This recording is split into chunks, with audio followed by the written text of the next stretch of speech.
2000 कोटी रुपयांची तरतूद केली आहे. निधी थेट बँक खात्यावर वितरित करण्यात येणार आहे. PM किसान योजनेचे सरकारच्या माध्यमातून पंतप्रधान नरेंद्र मोदी साहेबांच्या माध्यमातून चालवली जात आहे आणि नमो शेतकरी योजना ही राष्ट्र सरकारच्या माध्यमातून चालवली जात आहे. कालचा पत्रकार बोलला, आता मुख्यमंत्री देवेंद्र फडणवीस. अनेक पत्रकारांनी नमो शेतकरी योजनेचा 8वा हप्ता कधी येणार असा प्रश्न विचारलेला आहे. यावरती मुख्यमंत्री देवेंद्र फडणवीस यांनी स्पष्ट केले आहे की आम्ही नमो शेतकरी महासन्मान निधी 8वा हप्ता सोडण्याची 2000 रुपये कोटीची तरतूद केली आहे. ते पैसे आम्ही काही मोजक्या बँक या ठिकाणी पाठवण्याचे ठरवले आहे. पहिला टप्पा 14 जिल्ह्याच्या यादीत 12 बँक देऊन टाकली आहे. मुख्यमंत्र्यांनी ही सविस्तर माहिती सांगितली. तसेच नमो शेतकरी योजना हप्ता सर्व शेतकऱ्यांच्या या ठिकाणी मिळणार नसल्याचे सुद्धा सांगितले. ज्या शेतकऱ्यांना PM किसानचे 2000 रुपये 21व्या हप्त्याचे जमा झालेले आहेत त्या सर्व शेतकऱ्यांच्या यादीत बँक आणि या ठिकाणी दिलेले आहेत.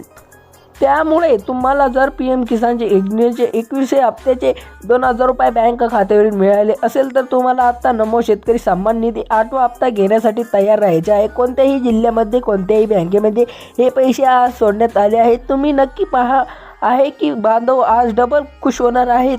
आज वाटपाचा पहिला दिवस आहे. आता 14 जिल्ह्यांचे आज पहिला टप्पा दिवशी 2000 रुपये नमो 8व्या हप्त्याचे या ठिकाणी सोडण्याचा कार्यक्रम ठेवलेला आहे. सरकारने 2000 कोटी रुपये 12 जिल्ह्यांमध्ये बँक सोडले आहे. मागच्या वेळी शेतकऱ्यांना मोठा गैरसमज झाला होता, कारण अनेक बँकी लवकर पैसे खात्यावर सोडत नव्हते. काहींच्या बँकेचे IFSC कोड नाही. तसेच छोटे छोटे बँक मोठ्या बँक विलीनीकरण झाले आहे. त्यामुळे सरकारने फक्त 12 बँकेची यादी अशी सिलेक्ट केली आहे ज्यामध्ये पैसे सोडल्याचे झटपट पैसे शेतकऱ्यांच्या बँक खात्यावर जमा होईल.